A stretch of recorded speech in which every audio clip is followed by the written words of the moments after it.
obviously, oh, I have more time. I have 19% of my phone. So today I have a little bit. Sometimes it's inconsistent. Sometimes I only have 15 minutes left on part my final part. Sometimes I have 20. It just depends. I remember before I was able to make like 2 hour videos. Not anymore. I don't know what's going on here.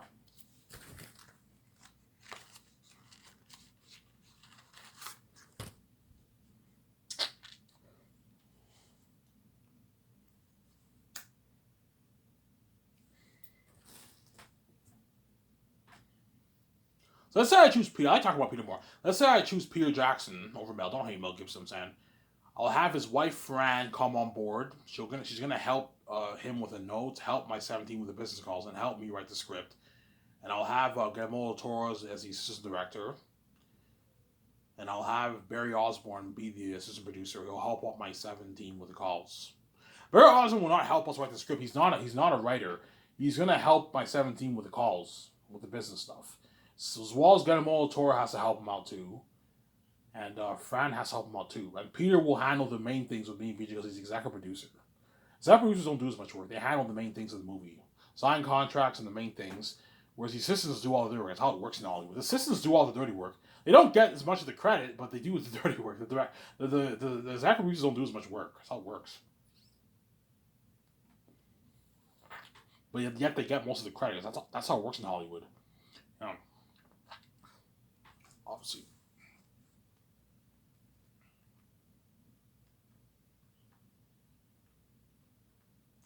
There.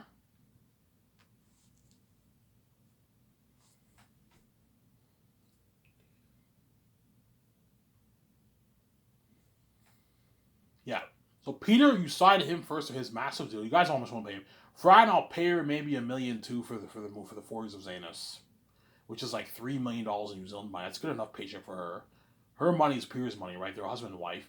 And then Barry Osborne, I can pay him maybe like $850,000, $900,000 for the 4 Years of Zane. That's good enough. He doesn't make that in Hollywood. He makes like probably $300K for in Hollywood as a assistant producer. $250K he makes around there. $400K he might make or something like that. And again, Guillermo del Toro, I can pay him $3.8 million for the 4 Years of Zanus base salary. Obviously, and I'll give him like $9.5 million, $10 million in royalties. Ivan, what about 20? I'm like, no.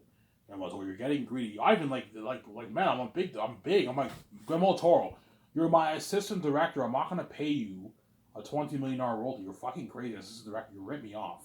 Because you're pretty big, I'll make sure you get paid. You're gonna walk away with millions in your bank, but you're pushing it. $10 million, $9.5 million is enough in royalties, and you get $3.8 million for base. Ivan, like, you're paying John Boyega and Yvonne Joy and all the more than me. I'm like, yes, because they're my stars. Even though you're bigger than them, you're what? You have a smaller role to play. You're an assistant director. But because you're bigger than them, I'll give you a bigger royalty amount to keep you happy. Because I'm a genius, I know what I'm doing. If the guy is bigger than the other actor and he has a smaller role to play for the movie, you can pay him less for his base, but give him more royalties. That way he's happier. That way you keep him happy. I know what I'm doing. Like, Don Cheadle is bigger than John Boyega, obviously, and Idris Elba, but Idris Elba, I'm paying him more than Don Cheadle because he has a bigger role to play than Don Cheadle. Maramis is pretty major. He's not as major as the other actors. He's a supporting character, but he's not as major as the other actors. He has interesting scenes.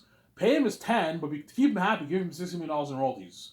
More than what John Boyega and Idris Elba are making. That way you keep Don Cheadle happy. Ariana Grande is bigger than everyone else, obviously. But because she's a B-list actor, I'm not going to pay her more than the other actors. Belle is a supporting character, but she's not as major as Tony Papari. And that's why I'm paying her a bit less than John Boyega, even though she's bigger than John Boyega.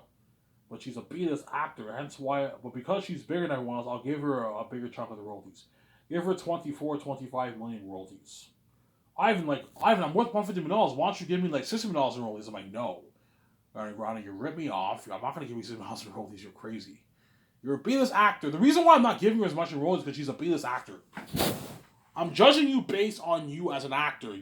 This is an entertainment company. This is not a music studio.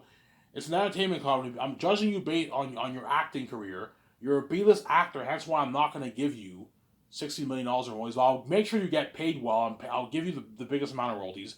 I'll give you like 25 million royalties to keep you happy. That's good enough. That's a good deal for Ariana Grande. She doesn't make this in Hollywood as an actor. Yeah, you make a lot of money for your music, but you don't make this kind of money as an actor, Ariana Grande. It's a deal, Ivan. Yeah, it's a deal. I know what I'm doing. I'm smart, Sarah. Actually, I'm not that smart. But I have wisdom. I know what I'm doing. Some Sarah. I'm actually a pretty stupid guy. I'm not that smart. Yeah. Yeah. So once you sign those like 4 or 5 people, whatever it is, we do the board meetings obviously. Peter has to help me write the script every morning from 9 to 12, and we get 2 50-minute breaks. And then from 12 to 1, we eat our lunch. Peter will go to the buffet restaurant with the other guys on the limo, and me and Vijay will go to dinner with our 17. We eat our lunch. Now, 1 o'clock, everyone has to come back. And then from 1 to 5, we do concert arts from Monday to Thursday. And once we do concert arts with Peter and all them, we talk about the demonic characters, the world building, and the action sequences. And the weapons and clothing and armor and all that stuff. That's why John Howell and all them are going to have to draw a lot of pictures. It's a lot of work. And then Peter has to what? Take his notes once he goes home. Once he's done work, he has to go to his hotel room and dedicate a good hour of your time and take notes. Have your wife Fran help you. Have Guillermo del Toro help you. George Lucas can help you out, and you take your notes for what you wrote down this day. So I'm sorry, I know what I'm doing. Though you're prepped and you don't wait like you did for The Hobbit, you know you have an idea for all your scenes. Like you did for Lord of the Rings, you were prepped. Peter was prepped for Lord of the Rings. He wasn't prepped for The Hobbit. The Hobbit, he winged it.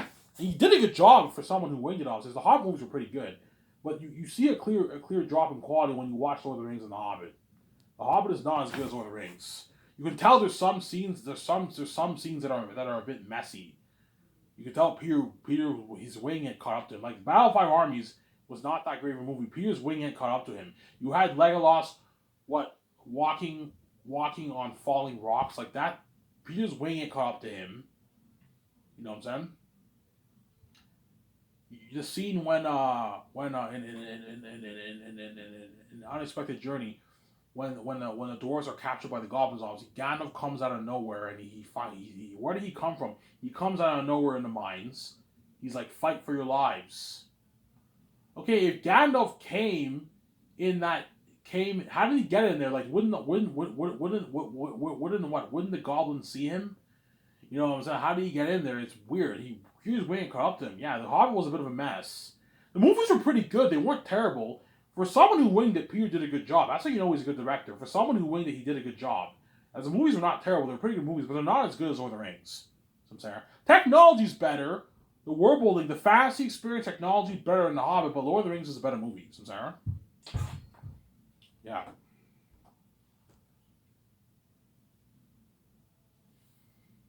And then Fridays afternoon, me, Vijay, and Peter, we have to make the business calls.